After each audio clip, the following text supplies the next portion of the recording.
কি? ওয়ায়াসআলুনাকা আনিল আহিল্লাম কুল হিয়া মাওয়াকিতু লিন্নাস। আল্লাহ রাব্বুল আলামিন বলেন, নবী আপনাকে প্রশ্ন করা হয় চাঁদের ক্রমবর্ধমান এবং ক্রমহ্রাস সম্পর্কে, যেটা কি আপনি তাদেরকে বলে দেন আমি এই চাঁদকে একটা প্রাকৃতিক ক্যালেন্ডার বানায়া, চিরস্থায়ী ক্যালেন্ডার বানিয়ে তাম পৃথিবীর মানুষের জন্য আকাশে ঝুলায় রেখেছি, মহাশূন্যে টানায় রেখেছি, যেন প্রতিদিন রাত্রি বেলায়, দিনের বেলায়, রাতের বেলায় তারা দিন রাত মাস বছর গণনা করতে পারে। এই জন্য বিনা পয়সার একটা ক্যালেন্ডার আমি ঝুলায় রাখছি। জোরে বলেন সুবহানাল্লাহ। এমনি করে চাঁদ এবং সূর্যকে আমি সৃষ্টি করে দিই। আল্লাহ পাক বলেন, وَهُوَ الَّذِي جَعَلَ اللَّيْلَ وَالنَّهَارَ خِلْفَةً لِمَنْ أَرَادَ أَنْ يَذَّكَّرَ أَوْ أَرَادَ شُكُورًا। আর আমি দিন এবং রাতকে একে পরস্পরের স্থলাভিষিক্ত বানিয়েছি, যারা শুকর আদায় করবে আর যারা এর দ্বারা জ্ঞান অর্জন করবে তাদের জন্য। অর্থাৎ তারা এগুলি দেখে মনে করবে যে এগুলি খালি খালি না, এই যে রাত আসতেছে, দিন আসতেছে, দিন এবং রাত্রের এই যে পরিবর্তনটা, এর মধ্যে রয়েছে নিদর্শন। সূরা আলে ইমরানের মধ্যে আল্লাহ পাক বলেন, ইন্না ফি খালকিস সামাওয়াতি ওয়াল আরদি ওয়াখতিলাফিল লাইলি ওয়ান নাহার লাআয়াতিন লিউলিল আলবাব। যারা নিশ্চয়ই আমার এই সৃষ্টি রহস্য সম্পর্কে, দিন এবং রাতের পরিবর্তনের ব্যাপারে যারা চিন্তা করে, গবেষণা করে, তাদের জন্য আমি অনেক কিছু চিন্তার বিষয়ের মধ্যে রেখে দিয়েছি।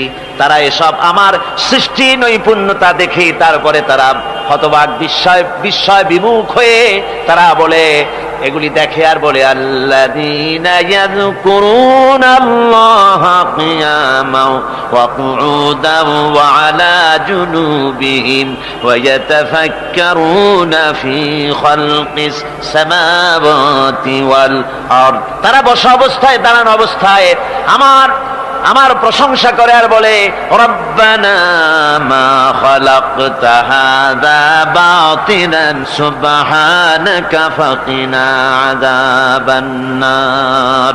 আয় আল্লাহ পাক, তুমি কোনো কিছু খেল তামাশার বিষয়বস্তু করে তৈরি করো নাই, অতএব জাহান্নামের শাস্তি থেকে তুমি আমাকে রক্ষা করো। আল্লাহর নবী বলেছেন, আল্লাহর সৃষ্টি নৈপুণ্যতা সম্পর্কে যদি কোনো বান্দা 1 ঘন্টা চিন্তা করে, 1 ঘন্টা যদি গবেষণা করে, চিন্তা করে, রব্বুল আলামিন তার আমল নামায় 60 বছরের নফল ইবাদতের সওয়াব লিখে দেন। জোরে বলেন সুবহানাল্লাহ।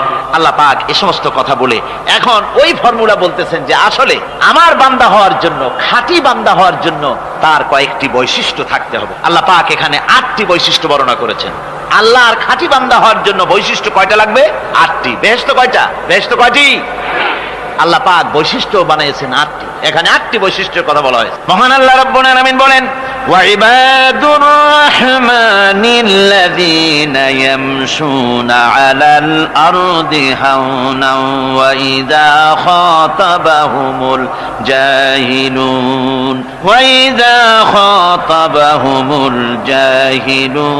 ক্বালু সালামা। রহমানের খাঁটি বান্দা তারা, রহমানের আসল বান্দা তারা, যারা নাকি জমিনের উপর থেকে যখন হাঁটে খুব বিনয় বিনম্রতার সাথে তারা চলে। ওয়াইদা খাতাবাহুমুল জাহিলুন, আর যখন জাহিলরা তাদের সঙ্গে কথাবার্তা বলতে আসে তখন তারা তাদেরকে বলে, তোমাদের প্রতি সালাম, এই বলে তারা চলে। অর্থাৎ এই 8টি বৈশিষ্ট্যের প্রথম বৈশিষ্ট্য ধরা হয়েছে চালচলনকে।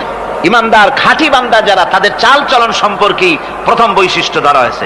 তার মানে হচ্ছে নির্লজ্জ, স্বৈরাচার, মাস্তান, গুন্ডা, বদমাশ, অত্যাচারী, এদের চালচলন এক ধরনের। আবার অন্যদিকে ব্যক্তিত্ব সম্পন্ন, মর্যাদাবান, এরপরে শিক্ষিত, ভদ্র, মার্জিত, তাদের চালচলন ভিন্ন ধরনের। এই 2 শ্রেণীর চালচলন কি একরকম হয় নাকি? একরকম হয় না। তার কারণ হচ্ছে ব্যক্তির চালচলনের মাঝেই তার অবস্থাটা বোঝা যায় যে আসলে লোকটি কেমন।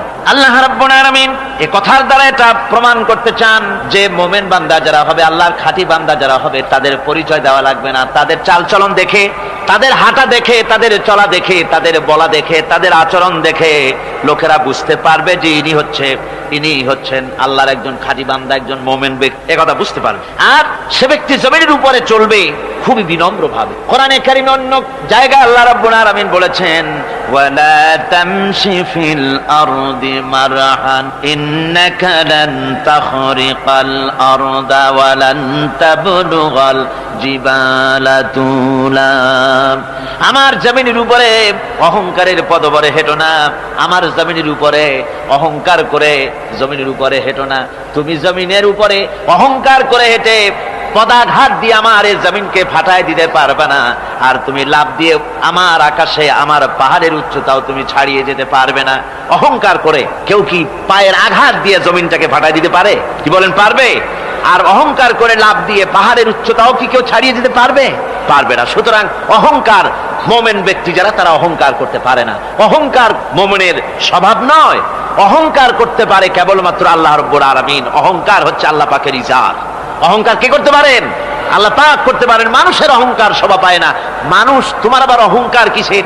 এক ফোঁটা নাপাক পানি দিয়ে যার জন্মের উৎস, এমন নাপাক পানি যা শরীর থেকে নির্গত হলে পরে গোসল করা ফরজ হয়ে যায়, এমন এক ফোঁটা নাপাক পানি যার জন্মের উৎস, তার অহংকার কি? অহংকার করবেন আল্লাহ রাব্বুল আলামিন। হাদিসে কুদসির ভিতরে এসেছে, আল্লাহ পাক বলেছেন, যে ব্যক্তি অহংকার করে সেজন্য আমার চাদর নিয়ে টানাটানি করে। জোরে কোন নাউযুবিল্লাহি মিন যালিক। সুতরাং মুমিন বান্দা যিনি হবেন, আল্লাহর খাঁটি বান্দা, রহমানের খাঁটি বান্দা, সে ব্যক্তি কখনো জমিনের উপর অহংকারের সাথে চলাফেরা করবে না, বরং তার চাল চলন হবে অত্যন্ত বিনম্র। আর কি? আর হলো জাহিলদের সঙ্গে সে কোনো বিতর্কে লিপ্ত হবে না। জাহিলরা গালাগালি দেবে, গালাগালির জবাবে সে গালাগালি দেবে না। জাহিলরা অত্যাচার করবে, অত্যাচারের জবাবে সে অত্যাচার করবে না, বরং তাদেরকে দেখলে, তারা অত্যাচার করতে আসলে, তারা গালাগালি দিলে তাদের জবাবে ইদফা বিল্লাতি হি আহসান, তাদের জবাবে তাদেরকে সালাম দিয়ে সেখান থেকে তারা কেটে পড়বে। সূরা কাসাসে অন্য জায়গায় আল্লাহ রাব্বুল আলামিন একথা আবার এভাবে বলতেছেন, ওয়াইজা সামিউল লাগবা আ'রাদু আনহু ওয়া ক্বালু লানা আ'মালুনা ওয়া লাকুম আ'মালুকুম সালামুন আলাইকুম লা নাবতাগিল জাহিলিন। আল্লাহ পাক বলছেন যে যখন মুমিনেরা পরস্পরে মুমিনদের সাথে জাহিলদের যখন দেখা সাক্ষাৎ হয়ে যায়, যখন ঝগড়ায় লিপ্ত হতে চায়, তখন মুমিনেরা, যারা মুমিন বান্দা, আল্লাহর খাঁটি বান্দা, তারা বলবে যে তোমাদের আমলের প্রতিফল তোমরা পাবা, আমাদের কৃতকর্মের ফল আমরা পাবো, সুতরাং তোমাদের প্রতি সালাম, তোমাদের সাথে আমাদের কোনো সম্পর্ক নাই। ঝগড়াঝাটি না করে তারা ফিরে আসবে। আল্লাহ পাক এরপরে বলেন, ওয়াল্লাযীনা ইয়াবিতুনা লিরাব্বিহিম সুজদান ওয়া কিয়ামা। রহমানের খাঁটি বান্দা তারাই আরেকটি বৈশিষ্ট্য, তাদের এই 2 নম্বরের বৈশিষ্ট্য বলা হচ্ছে। রহমানের, আল্লাহর খাঁটি বান্দার 2 নম্বরের বৈশিষ্ট্য যেটা, সেটা হচ্ছে এই যে তারা রাত কাটায় তার রবের হুজুরে, আল্লাহর দরবারে সেজদা দিয়ে দাঁড়িয়ে থেকে কান্দাকাটি করে তারা রাত গুজরান করে। জোরে বলেন সুবহানাল্লাহ। আর এর বিপরীত যারা, তারা রাত কাটায়, রাতের বেলা মদ, জুয়া, সিনেমা, গান বাজনা, অশ্লীলতা, নাটক, হাবিজাবি গল্প গুজব করে তারা তাদের রাত কাটায়। আর যারা মুমিন বান্দা, আল্লাহর বান্দা, যারা খাঁটি বান্দা, তারা এই রাত তারা আল্লাহর ইবাদতের ভিতর থেকে কান্দাকাটির মধ্য দিয়ে দাঁড়িয়ে দাঁড়িয়ে অথবা সেজদার ভিতরে তারা তাদের রাত কাটিয়ে দেয়। কোরআনে কারীমে আল্লাহ রাব্বুল আলামিন একথা এভাবে বলেছেন, তাতাজাফা জুনুবুহুম আনিল মাদাজি' ইয়াদউনা রাব্বাহুম খাওফান ওয়া তামআ। আমার মুমিন বান্দারা তাদের পার্শ্বদেশ এবং পৃষ্ঠদেশ বিছানার উপরে বেশি রাত থাকে না। তারা তাদের রবের প্রতি, রবের ভয়, আল্লাহর ভয়, আশা এবং আশা পোষণ করে। আর তারা আল্লাহকে ভয় করে তারা বিছান থেকে নিজের পিঠকে আলাদা করে নিয়ে তারা রাতের বেলায় আমার কাছে কান্দে, আমার কাছে দোয়া করে, তারা কান্দে, ইবাদত করে। সূরা যারিয়াতের ভিতরে রব্বুল আলামিন বলতেছেন, কানু কালিলাম মিনাল লাইলি মা ইয়াহজাউনা ওয়া বিল আসহারি হুম ইস্তাগফিরুন। আমার এই মুমিন বান্দাগুলি, আমার খাঁটি বান্দা যারা, তারা সারা রাত ঘুমায় না, রাতের একটা অংশ মাত্র তারা ঘুমায়, সারা রাত ঘুমায় না, একটা অংশ তারা ঘুমায়, আর বাকি অংশটুকুন শেষ রাত্রে তারা ওঠে আর আমার দরবারে তারা কান্দে, মাপ চায় আর কাঁদতে থাকে, চোখের পানি ফেলতে থাকে। আল্লাহ রাব্বুল আলামিন শেষ রাত্রে প্রথম আকাশে আসেন, হাদিস শরীফে এসেছে প্রথম আকাশে আল্লাহ রাব্বুল আলামিন এসে দুনিয়ার মানুষকে ডাকেন, কে আছো গুনাহ করে জীবন বোঝাই করে ফেলেছো, নাফরমানি করেছো, গুনাহ করেছো, অথবা বিপদে পড়েছো, ঋণগ্রস্ত হয়ে পড়েছো, অসুবিধায় পড়েছো, মামলা মকদ্দমায় পড়েছো, আমার কাছে মাপ চাও, আমার কাছে সাহায্য চাও। এই সময় যে সমস্ত বান্দারা আরামের ঘুমকে হারাম করে আল্লাহর দরবারে কাঁদতে থাকে, তাহাজ্জুদের নামাজ আদায় করে যখন হাত তুলে কাঁদে, আল্লাহ পাক তখন এই দৃশ্য দেখে ফেরেশতাদের বলেন, ও আমার ফেরেশতারা, আমার ওই বান্দাগুলি কাঁদে কেন? সমস্ত মানুষ যখন ঘুমানো, এই বান্দাগুলি কাঁদে কেন বলো? ফেরেশতারা বলে, আল্লাহ তুমি তো ভালো করে জানো। ফেরেশতারা বলে, আল্লাহ পাক বলবেন, তবুও তোমাদের মুখ থেকে শুনতে চাই। ফেরেশতারা তখন বলবে, রব্বুল আলামিন তোমার বান্দা গুনাহ করেছে, জাহান্নামের ভয়তে তোমার কাছে কাঁদতেছে, তোমার ভয়তে কাঁদে, জাহান্নামের ভয়তে কাঁদে। আল্লাহ জিজ্ঞেস করেন, ফেরেশতারা ওরা যে আমার ভয়তে কাঁদে, ওরা কি আমারে দেখছে নাকি? ফেরেশতারা বলেন, না খোদা তোমারে দেখে নাই।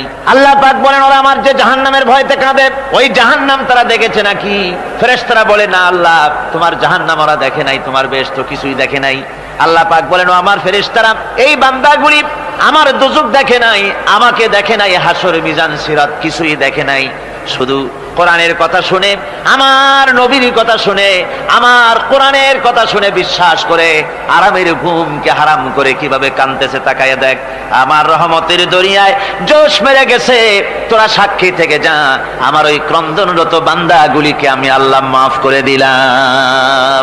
আমার ভাইয়েরা, আল্লাহ পাক বলেন, আম্মান হুয়া কানিতুন আনা আল-লাইলি সাজিদাও ওয়া কাইমান।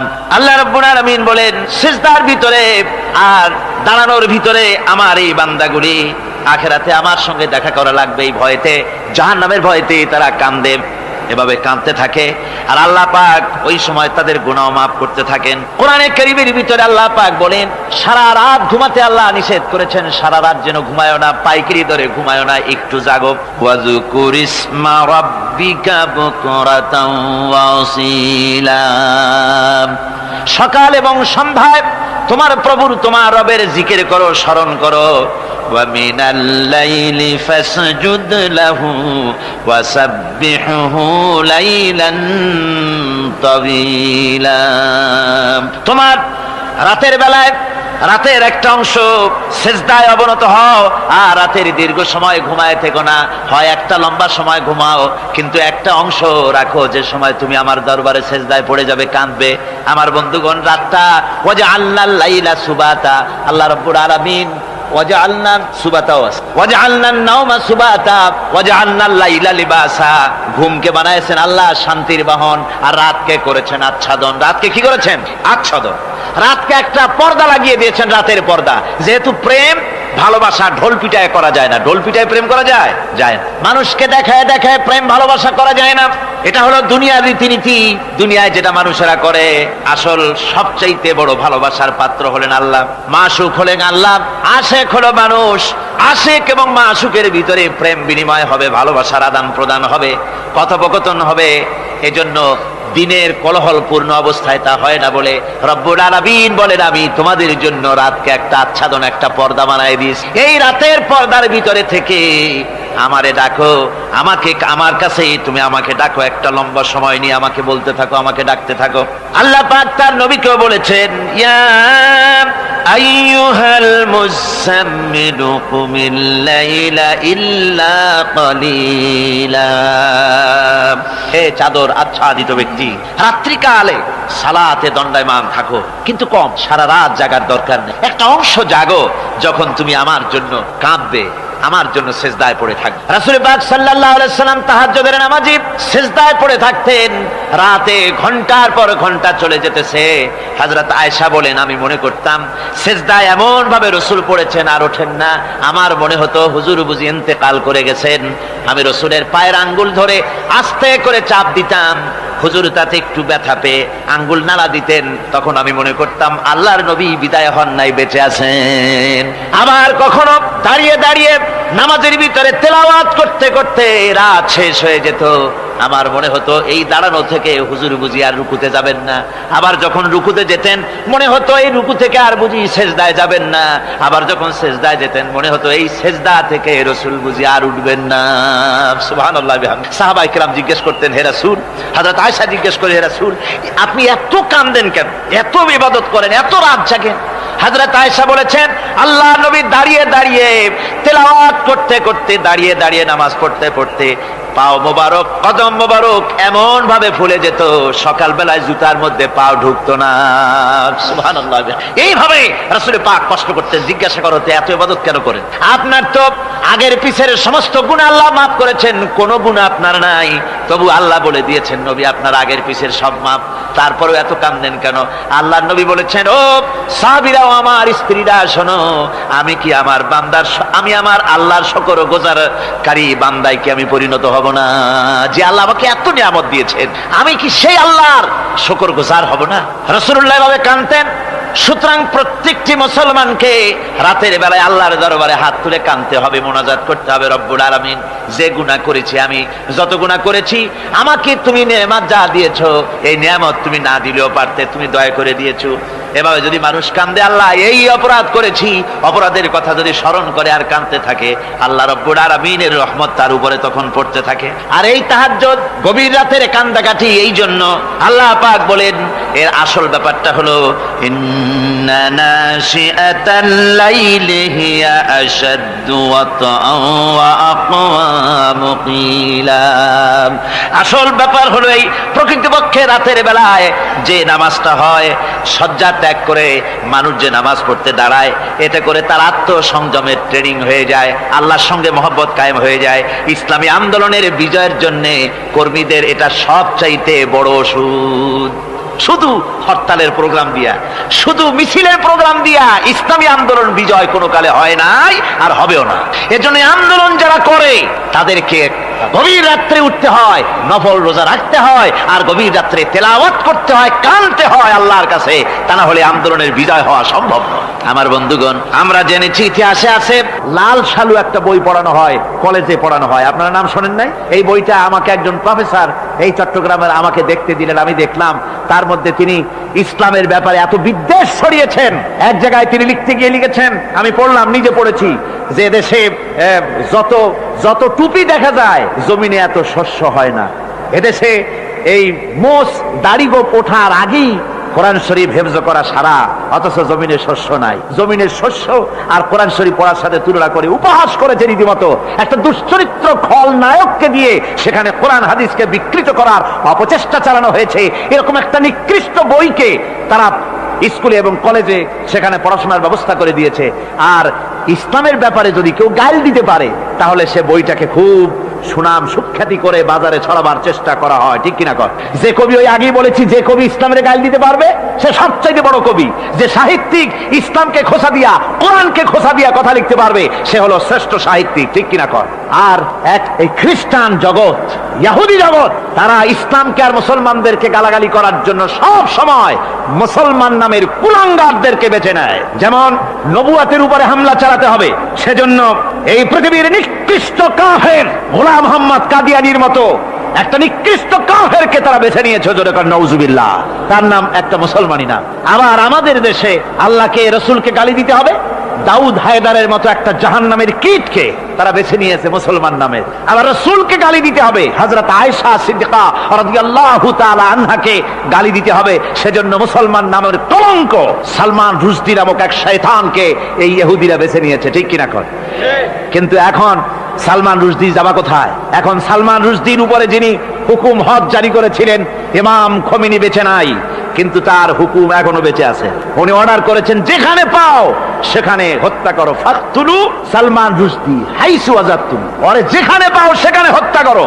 এখন ওর দশা হয়েছে এই, চেহারা সার্জারি করে টরিয়া, তারপরে এখন লা ইয়ামুতু ফিহা ওয়ালা ইয়াহইয়া, সে বাঁচিয়াও নাই মরিয়াও নাই, এমন অবস্থা আছে। আমার ভাইরা, আমার মুসলমান মদও যদি খায়, জিনাও যদি করে, রাসূলকে যখন কেউ গালি দেয়, তখন মনে করে আমি একটা অপরাধ করেছি, ঠিক, আমি মদ খাইছি, অন্যায় করেছি, আমি নামাজ পড়ি না, অন্যায় করেছি, কিন্তু আমার রাসূলকে গালি দিয়েছে, ওরে যদি পাই ওর কাঁচা কলিজা চাবায় খাবো, ঠিক কিনা কর?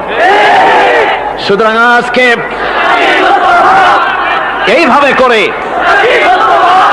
আমার দেশের শিক্ষা ব্যবস্থাকে নষ্ট করা হয়েছে এই ধরনের বই পড়িয়ে।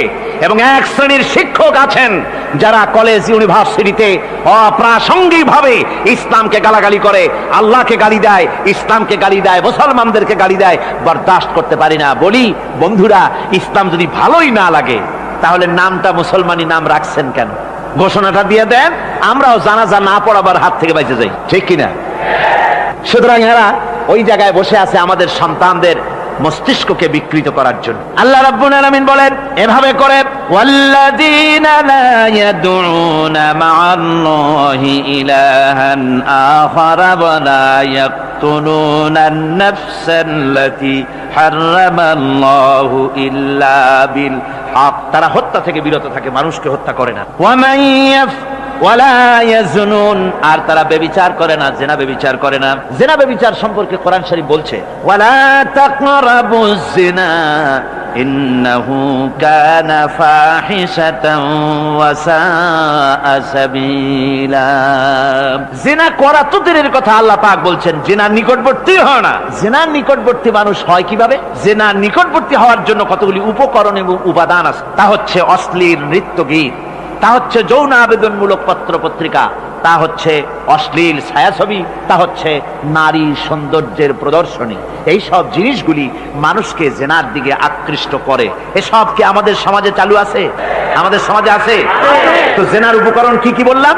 জেনার উপকরণ হচ্ছে সহশিক্ষা, জেনার উপকরণ হচ্ছে নারীর সৌন্দর্য প্রদর্শনী, জেনার উপকরণ হচ্ছে অশ্লীল পত্র পত্রিকা এবং অশ্লীল ছায়াছবি। এগুলি মানুষকে জেনার দিকে আকৃষ্ট করে, উদ্বুদ্ধ করে। এসব আমাদের সমাজে চালু আছে। ব্যাঙ্গের ছাতার মতো ভিডিও ক্লাব চালু হয়েছে শহরের কোনায় কোনায়, রাস্তার মোড়ে মোড়ে। আর এ দিয়ে ছবি এনে মানুষ দেখতে থাকে আর চরিত্র নষ্ট হতে থাকে। এরপরে রয়েছে সহশিক্ষার ব্যবস্থা, রয়েছে নারীদের বেপরদিগি সৌন্দর্যের প্রদর্শনী, আর রয়েছে যৌন আবেদনমূলক পত্র পত্রিকা। আর পত্র পত্রিকার কাজই হচ্ছে এখন যৌন সুশ্রুতি দেওয়া আর ইসলামকে গালি দেওয়া। বর্তমান সরকারের আমলে 1991 সনের জানুয়ারি থেকে শুরু করে, যখন সরকারের স্থিতিশীলতা ছিল না, জানুয়ারি ফেব্রুয়ারি মাস থেকে নিয়ে আজ পর্যন্ত বর্তমান সরকার প্রায় 138টি সাপ্তাহিক, পাক্ষিক, মাসিক, দৈনিক পত্রিকার ডিক্লারেশন দিয়েছেন। এতগুলি পত্রিকা, আর সমস্ত পত্রিকায় ওনারা ঘোষণা করেছেন যে আমরা সাংবাদিকতার সর্বোচ্চ স্বাধীনতা দিয়েছি। আর এই সর্বোচ্চ স্বাধীনতার সুযোগ নিয়ে প্রত্যেকটি পত্রিকা, অলমোস্ট প্রায় প্রত্যেকটি পত্রিকা ইসলামকে গালি দিচ্ছে। আর কিছু পত্রিকা সমাজে চালু হয়েছে, বাংলাদেশে চালু হয়েছে ভারতের রয়ের টাকায়। ভারতের রয়ের টাকা দিয়ে যে পত্রিকা, দৈনিক এবং সাপ্তাহিক পত্রিকা চালু হয়েছে, তার ভিতরে রয়েছে দৈনিক ভোর এবং আজকের কাগজ, সাপ্তাহিক পূর্বাভাস। ভারতের রয়ের টাকা দিয়া পরিচালিত এই কাগজগুলি গোটা বাংলাদেশের জাতি সত্তাকে দ্বিধা বিভক্ত করার জন্য সর্বাত্মক প্রচেষ্টা তারা চালাচ্ছে। এরা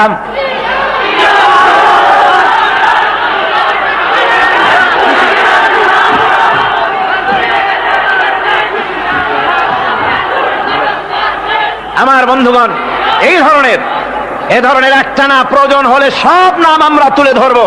ভারতের টাকা দিয়ে, ভারতের রয়ের টাকা দিয়ে তারা এভাবে পত্রিকা তৈরি করে গোটা বাংলাদেশের স্বাধীনতা, সার্বভৌমত্ব এবং অস্তিত্বের উপরে আঘাত হানতেছে। শুধু তাই নয়, তারা ইসলামের উপর আঘাত হানছে। আলেম এবং পীরদের বিরুদ্ধে বক্তব্য তারা পত্রিকার ভিতরে সমালোচনামূলক কথাবার্তা তারা লিখছে।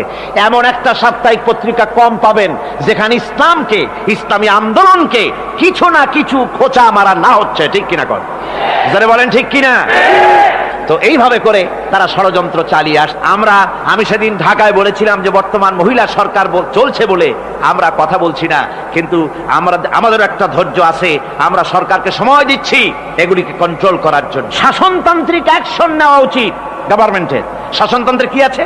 শাসনতন্ত্রে, সংবিধানে, কনস্টিটিউশনে লেখা আছে যে নাগরিকদের কোন ধর্মীয় অনুভূতিতে আঘাত লাগতে পারে এমন কোন কথা, এমন কোন বক্তব্য কেউ লিখতেও পারবে না, বলতেও পারবে না। সেটা দণ্ডমূলক শাস্তি, এটা শাস্তি হবে তার। এ ধরনের কথা লেখা আছে। এটা লেখা থাকা সত্ত্বেও যারা ইসলামের বিরুদ্ধে কথা বলে, পত্রিকার মাধ্যমে যারা এগুলি লেখে, এগুলির বিরুদ্ধে গভর্নমেন্টের হাত দিতে, অ্যাকশন নিতে অসুবিধা কোথায়? আমরা সময় দিচ্ছি সরকারকে, তারা এই জিনিসগুলি দেখুক এবং অ্যাকশন নিক। যদি তা না হয় তাহলে জনগণের তো ইসলামের, এদেশের মুসলমান বৃহত্তর জনসংখ্যা জনগোষ্ঠী হচ্ছে মুসলমান, ইসলামের বিরুদ্ধে, তার আল্লাহর বিরুদ্ধে, রসুলের বিরুদ্ধে, মুসলমানদের সবচাইতে প্রিয় জিনিসগুলির বিরুদ্ধে কেউ যদি কথা বলে, মুসলমানেরা তা বেশি দিন বরদাস্ত করবে না।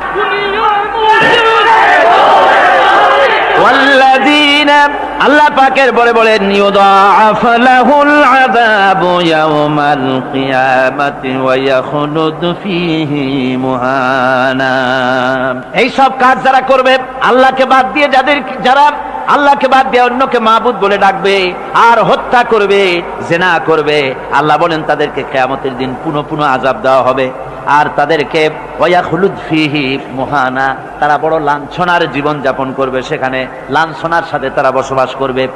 ইল্লা মান তাবা ওয়া আমানা ওয়া আমিলা আমালান সালিহান ফাউলাইকা ইউবাদদিলুল্লাহু সাইয়্যাতিহিম হাসানাত ওয়া কানা আল্লাহু গফুরার রহিমা। ইল্লা মান তাবা, এই সমস্ত আযাব থেকে বাঁচবে কারা? বাঁচবে সেই সব লোক যারা তওবা করেছে এবং নেক আমল করেছে। ফাউলাইকা ইউবাদদিলুল্লাহু সাইয়্যাতিহিম হাসানাত, আল্লাহ রাব্বুল আলামিন তাদের অন্যায় ত্রুটিপূর্ণ কাজগুলিকে ভালো দিয়ে বদলে দিবেন। সুবহানাল্লাহি ওয়া বিহামদিহি। ওয়া কানা আল্লাহু গফুরুর রহিমা, আর আল্লাহ পাক হচ্ছেন বড় ক্ষমাশীল এবং দয়াবান। এই সুসংবাদ তাদের জন্য যাদের জীবন নানা প্রকারের অপরাধে কলঙ্কিত করেছে যারা, এবং নিজেদেরকে সংশোধন করতে এখন ইচ্ছুক। জীবনে বহু গুনাহ করেছে, হারামি, বদমাশি, জিনা, ব্যভিচার করেছি, এখন জীবনকে সংশোধন করতে চায়। এদের জন্য আল্লাহ রাব্বুল আলামিন এই সাধারণ ক্ষমা ঘোষণা করেছেন, জেনারেল এমনেস্টি ঘোষণা করেছেন। সাধারণ ক্ষমা ঘোষণা করে দিলেন যে তোমরা এখনো যদি হেদায়েত হতে চাও, চূড়ান্ত ধ্বংস থেকে যদি বাঁচতে চাও, তাহলে আমি তোমাদের জন্য তওবার পথ খুলে রেখেছি। আল্লাহ যদি এই তওবার পথ খুলে না দিতেন, তাহলে মানুষ হতাশায়, নিরাশায় শয়তান হয়ে যেত। তার মানে আরো পাপ করত। যখন আর কোনো গুনাহ যখন মাফই হবে না, তখন আর কি করা যায়? আরো বেশি পাপের মধ্যে লিপ্ত হয়ে যায়। আমার ভাইরা, আল্লাহ রাব্বুল আলামিন মানুষের জন্য তওবা করার জন্য, গুনাহ মাফের জন্য দরজা খুলে রেখেছে। ইবনে জারীর তাবারীর একটি বর্ণনা এসেছে, হযরত আবু হুরায়রা রাদিয়াল্লাহু তাআলা আনহু তিনি বলছেন যে আমি ইশার নামাজ পড়ে মসজিদে নববী থেকে ইশার নামাজ পড়ে ঘরে আসতেছিলাম। ঘরে আসার সময় দেখি আমার দরজার কাছে একজন মহিলা দাঁড়ান। সে আমাকে সালাম বলল, আমি তাকে তার সালামের জবাব দিয়ে ঘরের মধ্যে প্রবেশ করলাম। কিছুক্ষণ পরে মহিলা দরজায় নক করলেন। আমি দরজা খুলে জিজ্ঞেস করলাম কি চাও? তিনি বললেন যে আমি শয়তানের ওয়াসওয়াসায় পড়ে জিনা করেছি এবং এই জিনা করার পর আমি গর্ভবতী হয়েছি, এরপরে একটা সন্তান হয়েছে, আমি সেই সন্তানকেও মেরে ফেলে দিয়েছি। এখন আমার বাঁচার পথ, আমার এখন এই গুনাহ মাফ হওয়ার পথ। হযরত আবু হুরায়রা রাদিয়াল্লাহু তাআলা আনহু বলছেন যে অসম্ভব, তোমার এই গুনাহ মাফ হবে। মহিলা তখন যাওয়ার সময় কাঁদতে কাঁদতে কপালে আঘাত করতে করতে যাচ্ছিল যে আরে শরীরের এই রূপ, এই যৌবন, এই সৌন্দর্য কি তৈরি হয়েছিল জাহান্নামের আগুনে জ্বলার জন্য? এইভাবে করে চিৎকার দিতে দিতে মহিলা যান। হযরত আবু হুরায়রা বলেন আমি সকালবেলায় আল্লাহ রাসূলের সঙ্গে ফজরের নামাজ আদায় করে আল্লাহর নবীকে ঘটনা শোনালাম। বললাম হে রাসূল, আমি তো মহিলাকে এইরকম জবাব দিয়ে। হযরত আবু হুরায়রা দৌড়ে গেলেন, বললেন আমি ছুটতে লাগলাম, এমন ভুল আমি কথা বলেছি। মহিলা তো হতাশ হয়ে গিয়েছে। তিনি খুঁজতে খুঁজতে মহিলাকে পেয়ে গেলেন, যে বললেন ও মহিলা, আল্লাহর হাবিব তোমার সম্পর্কে এই কথা বলেছেন, তুমি যদি তওবা করো আল্লাহ রাব্বুল আলামিন তোমাকে মাফ করে দিবেন, আর তোমার দোষ ত্রুটিগুলির বিনিময় আল্লাহ তোমাকে নেক দিয়ে বদলায় দিবেন, তোমাকে আল্লাহ মাফ করবেন। মহিলা শোনা মাত্র আল্লাহু আকবার বলে চিৎকার মেরে সিজদায় পড়ে গেলেন। তিনি প্রাণ ভরে কাঁদলেন আর বললেন আল্লাহ তোমার দরবারে শুকরিয়া আদায় করি যে আমার মতো গুনাহগারের জন্য তুমি যে তওবার দরজা খোলা রেখেছো। তিনি তার নিজের দাসীকে এবং তার বাচ্চাকে, কৃতদাসীকে আল্লাহর শকরার্থে মুক্ত করে দিলেন। আমার ভাইয়েরা, এভাবে করে যারা নাকি আল্লাহর দরবারে যারা এভাবে মাপ চায়, আল্লাহ পাক তাদেরকে মাফ করে দিবেন। তওবা করার জন্য রব্বুল আলামিন পথ খুলে রেখে দিয়েছেন। আবার অন্য হাদিসে এসেছে হযরতে রাসূল পাক সাল্লাল্লাহু আলাইহি ওয়াসাল্লামের কাছে এক বৃদ্ধ এসে বলেছিলেন, হে আল্লাহর নবী, আমি যত গুনাহ করেছি সমস্ত গুনাহ যদি দুনিয়ার মানুষেরকে ভাগ করে দেওয়া হয় তাহলে একযোগে সব মানুষকে তার ডুবাইয়া ছাড়বে। এত গুনাহ আমি করেছি, এমন কোন গুনাহ নাই যে আমি করি নাই। হে আল্লাহ রাসূল, আমার এই গুনাহ মাফ হবে নাকি? আল্লাহর নবী বলেন, তুমি কি মুসলমান হয়েছো? লোকটি বলল, হুজুর আমি মুসলমান হয়ে গেছি। আশহাদু আল্লা ইলাহা ইল্লাল্লাহু ওয়াহদাহু লা শারীকা লাহু ওয়া আশহাদু আন্না মুহাম্মাদান আবদুহু ওয়া রাসূলুহু। পড়েন সবাই, আশহাদু আল্লা।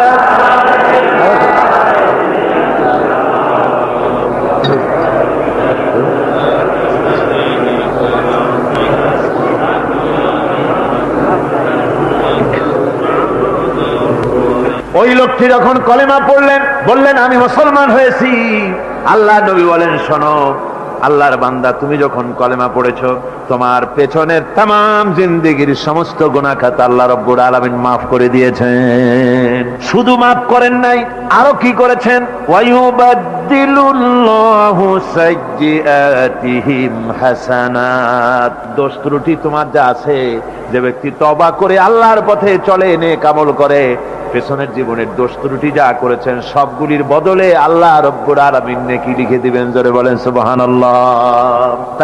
তার মানে হচ্ছে, জীবনে যত অপরাধ করেছিল, তওবা করে যখন ভালো কাজ করবে, আর পেছনের কথাগুলি যখন মনে করবে গভীর রাত্রে, আল্লাহ আমি এই ধরনের পাপ করেছিলাম, চুরি করেছি, ডাকাতি করেছি, জেনা করেছি, মদ খেয়েছি, মিথ্যা কথা বলেছি, এই সব কথা বলে যত অনুশোচনা করবে আর অনুতপ্ত হবে, চোখ দিয়া যত পানি পড়বে, নতুন নতুন করে তার আমল নামে আল্লাহ নেকি লিখতে থাকবেন। জোরে বলেন সুবহানাল্লাহ।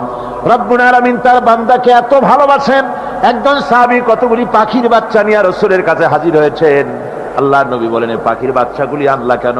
সাহাবী বলেন, হুজুর এই পাখির বাসাটা ভেঙে গিয়েছিল, বাচ্চাগুলি যখন ধরলাম, ওর মা আমার মাথার উপরে ঠোকরাতে লাগলো, সে নিজের জীবনের মায়াকে উপেক্ষা করে বাচ্চাগুলিকে হেফাজত করার জন্য আমার উপরে ঝাঁপিয়ে পড়লো।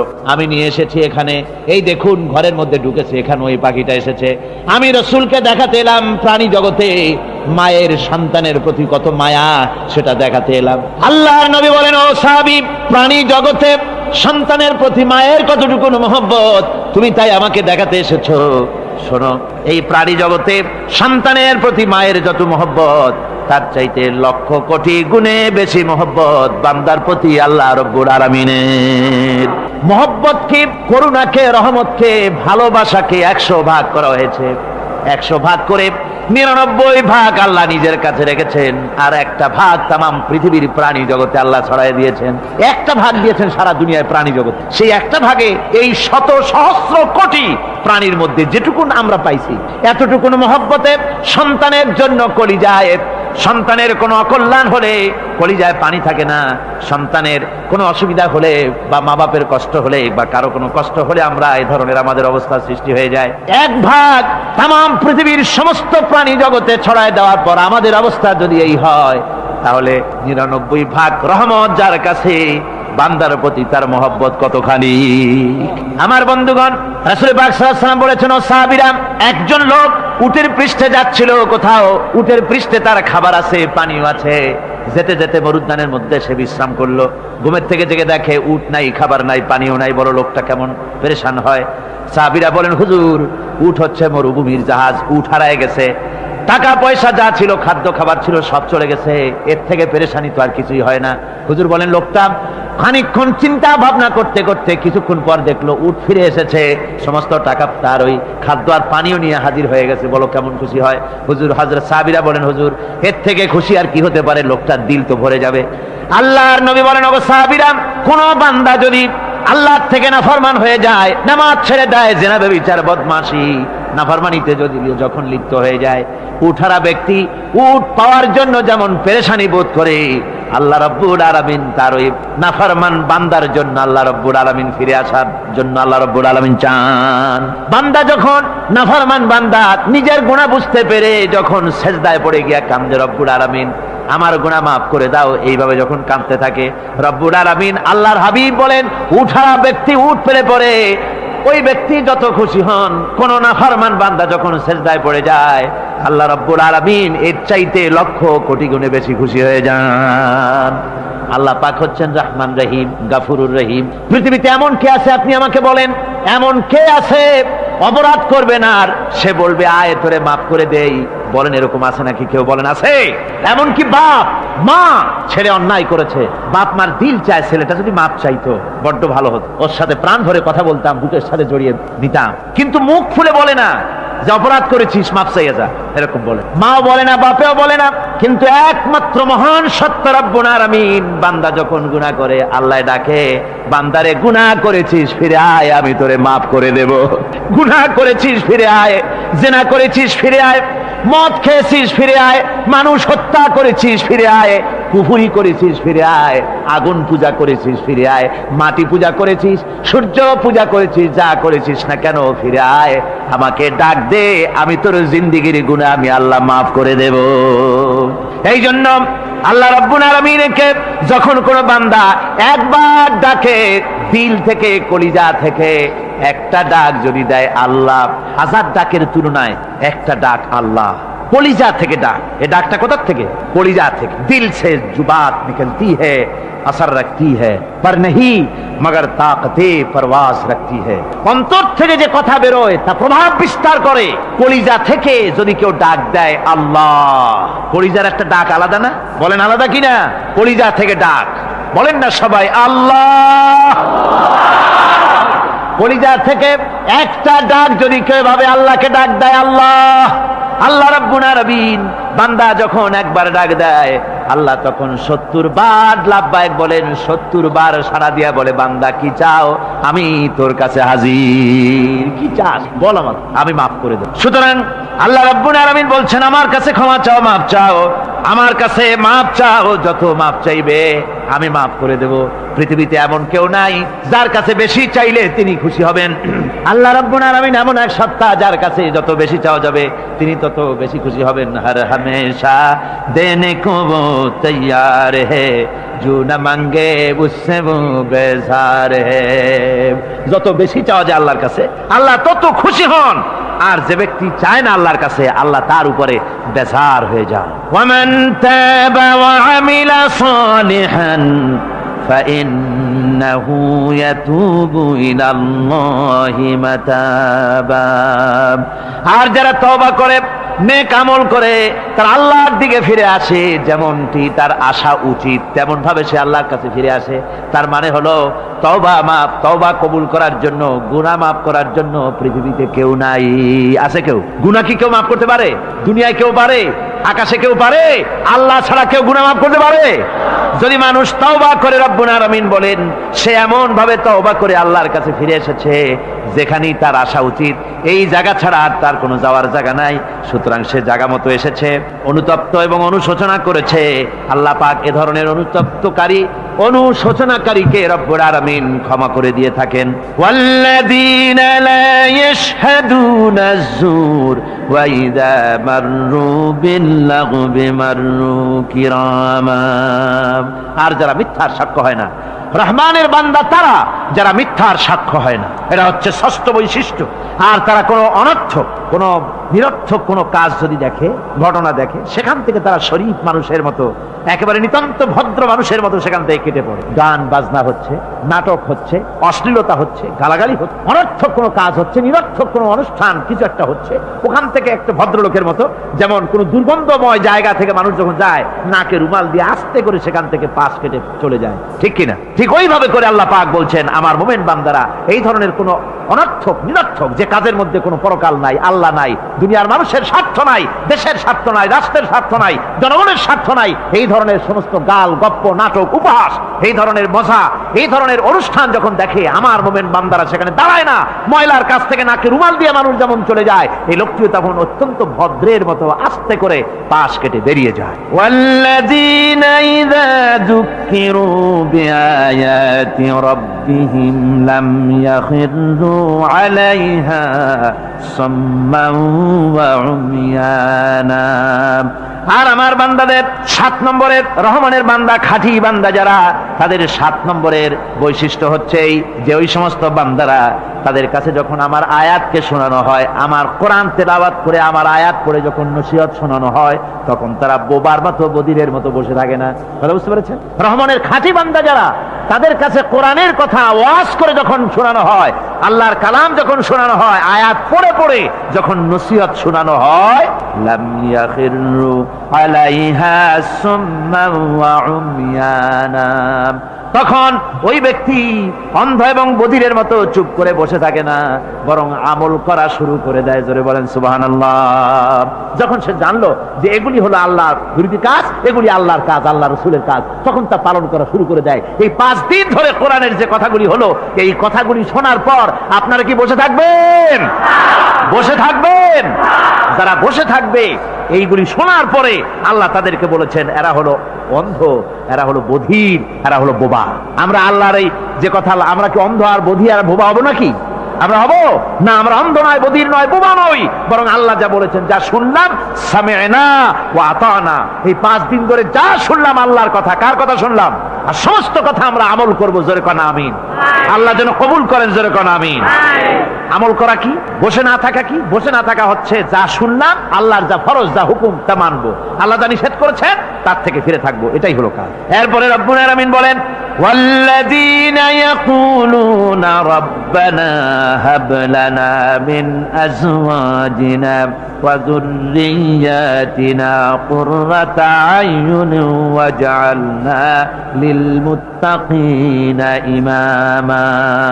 রহমানের বান্দা 8ম নম্বর এবং শেষ নাম্বার হচ্ছে এটা বৈশিষ্ট্য এই যে তারা রহমানের যারা খাঁটি বান্দা, আল্লাহর যারা খাঁটি বান্দা, তারা রব্বুল আলামিনের কাছে মুনাজাত করে, আমার রব, আয় আমার আল্লাহ, হাবলানা মিন আজওয়াজিনা ওয়া যুররিয়াতিনা, আমাদের এবং আমাদের স্ত্রীদের আর আমাদের সন্তানদেরকে তুমি দয়া করে আমাদের চক্ষুর শীতলতা বানায় দাও। জোরে বলেন আমিন।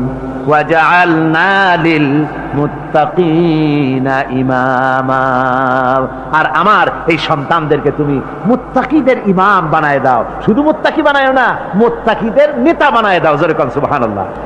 এই সূরাটা এইটা তখনকার কথা যখন এই মুমিনদের মক্কি সূরা, তো এটা যখন মক্কা শরীফে দেখা গেল যে মুসলমানেরা, যিনি ইসলাম কবুল করেছেন তার বাপ কাফের, যিনি ইসলাম কবুল করেছেন কারো বাপ কাফের, কারো মা কাফের, কারো সন্তান কাফের, কারো মেয়ে কাফের, কারো জামাই কাফের, সব প্রিয়জনেরা কুফরি হালতে আছে।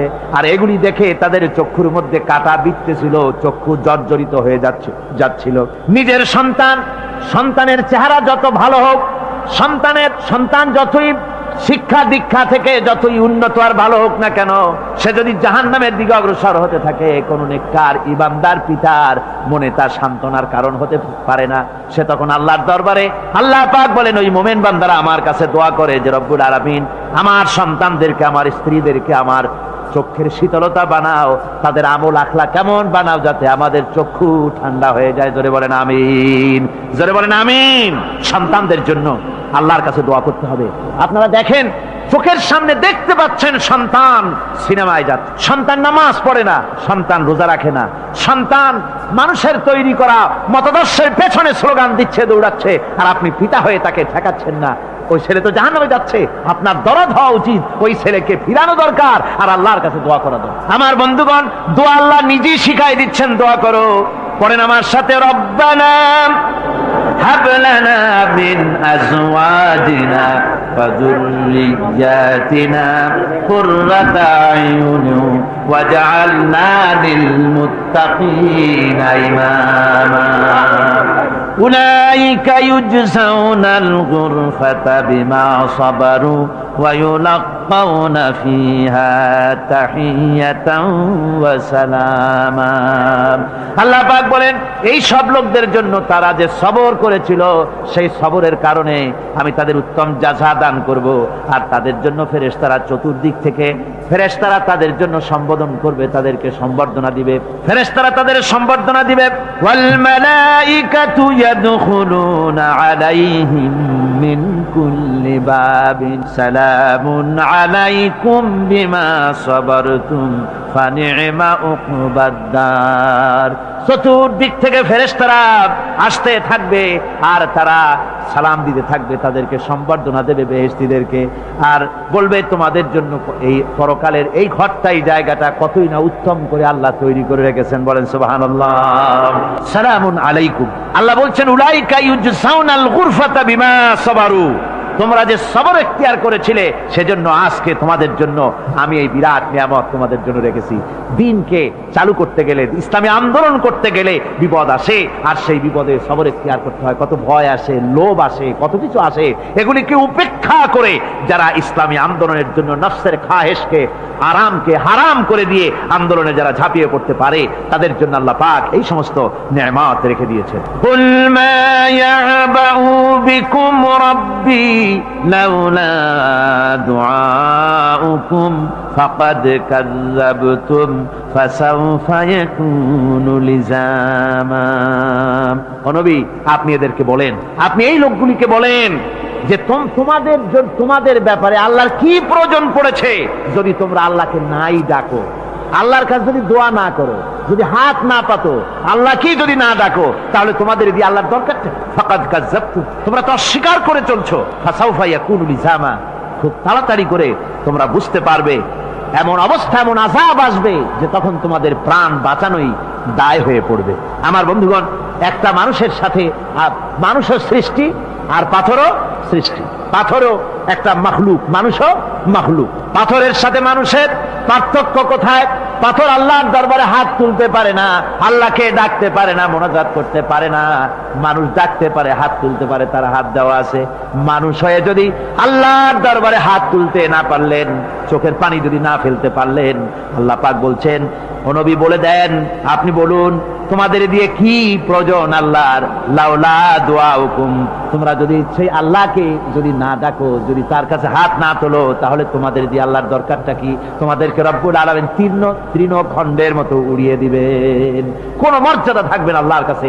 সুতরাং মর্যাদা পেতে হলে আল্লাহকে ডাকতে হবে, আল্লাহর কাছে চাইতে হবে। এভাবে করে আল্লাহ পাক তার বান্দাদেরকে নির্দেশ করছেন। আমার বন্ধুগণ, এই মোট 8টি বৈশিষ্ট্য ইসলামের আপনার মোমেন বান্দাদের জন্য, রহমানের খাঁটি বান্দাদের জন্য এই 8টি বৈশিষ্ট্য আল্লাহ পাক দান করেছেন। এই 8টি বৈশিষ্ট্য যেন আল্লাহ পাক আমাদের মধ্যে দান করে দেন। জোরে বলেন আমিন, আরো জোরে বলেন আমিন। 8টি বৈশিষ্ট্যের জন্য আল্লাহ পাক বেহেশত রেখেছেন। 8টি বেহেশত কয়টি? এই 8টি বেহেশতের দরওয়াজা আল্লাহ যেন আমাদের জন্য কিয়ামতে খুলে দেন। জোরে কোন আমিন। আমার ভাইরা, আল্লাহ রাব্বুল আলামিন এই কোরআন যে নাজিল করেছিলেন, এই কোরআন দিয়ে এই ধরনের নৈতিক গুণে গুণান্বিত একটা জনসমষ্টি তৈরি করেছিলেন আল্লাহর হাবিব জনাব মুহাম্মদ রাসূলুল্লাহ সাল্লাল্লাহু আলাইহি ওয়াসাল্লাম। আর সেই জনসমষ্টি দিয়ে রাসূল পাক সাল্লাল্লাহু আলাইহি ওয়াসাল্লাম একটি ইসলামী কল্যাণমূলক রাষ্ট্র তৈরি করেছিলেন। রাসূলুল্লাহ কি করেছিলেন?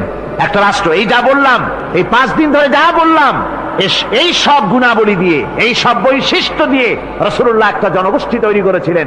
সেই জনগোষ্ঠী নিয়ে মক্কি জিন্দেগি থেকে রাসূলুল্লাহ মদিনায় আসলেন। আর মদিনায় এসে রাসূলুল্লাহ এখন রাষ্ট্রপ্রধান হয়ে গেলেন। কি হয়ে গেলেন? রাষ্ট্রপ্রধান, প্রেসিডেন্ট হয়ে গেলেন। রাসূলুল্লাহ আজকে প্রেসিডেন্ট, রাষ্ট্র হলো। আর কোরআন দিলেন সংবিধান হিসাবে, শাসনতন্ত্র হিসাবে। আল্লাহর নবী বললেন, আজকে আমি দেশবাসীকে এমন একটা কনস্টিটিউশন, এমন একটি সংবিধান দেশবাসীকে আমি দিলাম, যেই সংবিধানের বদৌলতে সমাজে আর চুরি থাকবে না, ডাকাতি থাকবে না, জেনা থাকবে না, ব্যভিচার থাকবে না। এর বদৌলতে মানুষ এখন দরজা খুলে ঘুমাতে পারবে, আর কোনো অশান্তি থাকবে না, চুরি হবে না, ডাকাতি হবে না, নারী ধর্ষণ হবে না, হত্যা হবে না, আরামের জমিন হয়ে যাবে, আর মানুষ শান্তিতে বসবাস করতে পারবে। হুজুর বললেন, খায়রুল কুরুনি কারনি, সর্বশ্রেষ্ঠ যুগ হচ্ছে আমার যুগ। আমার বন্ধুগণ, কোরআনের সমাজই ছিল পৃথিবীর সর্বশ্রেষ্ঠ সমাজ। সেই সমাজ ব্যবস্থাকে আমরা ভুলে গিয়েছি। আজকে সমাজতন্ত্র ব্যর্থ হলো কেন? কমিউনিজম ব্যর্থ হলো কেন? ব্যর্থ হওয়ার একমাত্র কারণ হলো তারা মানুষকে খেতে দিতে পারে নাই, পড়তে দিতে পারে নাই। পুঁজিবাদও ব্যর্থ, সমাজতন্ত্র ব্যর্থ। আসলে ওরা বলেছে আমরা সবাইকে সমান করে দেব, খাইতে দেব, পড়তে দেব, কাপড় দেব, চোপড় দেব, ওষুধ দেব, তোমাদের মৌলিক অধিকার, মৌলিক প্রয়োজন মিটাবো, এগুলি সব তারা বলেছে। কিন্তু মৌলিক প্রয়োজন মিটাতে পারে নাই। 70 বছর যেতে পারলো না, বিদায় হয়ে গিয়েছে। মৌলিক প্রয়োজন মিটাতে পারে শুধুমাত্র কোরআন। কে মিটাতে পারে? জোরে বলেন, কে পারে? কোরআন পারে মানুষের মৌলিক প্রয়োজন মিটাতে। তাই এই কোরআনে কারীমকে আল্লাহ রাব্বুল আলামিন অবতীর্ণ করলেন। আর কোরআন দিয়ে রাসূল পাক সাল্লাল্লাহু আলাইহি ওয়াসাল্লাম একটা সমাজ তৈরি করলেন, এমন সমাজ যেখানে রাষ্ট্রপ্রধানের পেট ফুলে উঠলো না খাইয়া, রাষ্ট্রপ্রধানের বিরাট বিল্ডিং উঠলো না, বিদেশে টাকা জমা হলো না। আজকে আমরা দেখি পৃথিবীতে কত জায়গায় রাষ্ট্রপ্রধান নিজের ছেলেবেলে নাই, হাওলাত করা ছেলে একটা, তাও যদি এত টাকা পয়সা বিদেশে জমা করে, তাহলে মানুষেরা মন্তব্য করে যদি নিজের ছেলে থাকতো তাহলে তো গোটা বাংলাদেশ বিদেশি ব্যাংকে জমা দিয়ে দিত। ইসলাম পৃথিবীতে এসেছে মানুষকে এমন এক শান্তির বিধান দিতে। রাষ্ট্রপ্রধান মোহাম্মদ রাসূলুল্লাহ সাল্লাল্লাহু আলাইহি ওয়াসাল্লাম মানুষ খাবার পেয়েছে, দরজা খুলে ঘুমাবার সুযোগ পেয়েছে। আজ হযরত আবু হুরায়রা রাদিয়াল্লাহু তাআলা আনহু বলেন, আমি রাসূলুল্লাহর কাছে গেলাম, হুজুরকে গিয়ে সালাম করলাম। আল্লাহর নবী সালামের জবাব দিলেন, কিন্তু দেখতে পেলাম মুখ নড়ে, আওয়াজ বেরোলো না। কারণ কি? কাছে গিয়ে দেখি নবীজি ক্ষুধার যন্ত্রণায় কথা বলতেছেন, আওয়াজ বেরোতেছে না। এত ক্ষুধা লেগেছে আল্লাহর নবীর। 2-4 দিন চলে গেছে, খাবার নাই। রাসূলুল্লাহ সমস্ত গনিমতের মাল, যাকাত সদকার মালগুলি, খাদ্য দ্রব্যগুলি দুহাতে বিতরণ করেছেন, নিজের পেটে খাবার নাই, মানুষকে দিতেছেন। দিতে দিতে এশার নামাজ পড়ে নবীজি ঘরের মধ্যে প্রবেশ করে হযরত আয়েশা সিদ্দিকা রাদিয়াল্লাহু তাআলা আনহাকে ডেকে বলেন, আয়েশা রে, সারাদিন কষ্ট করেছি, দারুণ ক্ষুধা লেগেছে, তাড়াতাড়ি করে কিছু খাবার আমারে এনে দাও। হযরত আয়েশা হুজুরের ক্ষুধার্ত শ্রান্ত ক্লান্ত চেহারার দিকে তাকাইয়া হযরত আয়েশা কেঁদে ফেলেছেন। হযরত মা আয়েশা কাঁদেন আর বলেন, ইয়া রাসূলুল্লাহ, হে আল্লাহর নামের কসম করে বলি, আমি আয়েশার ঘরে কোনো পানি ছাড়া কোনো খাবার নাই। এই ছিল রাসূলের আদর্শ।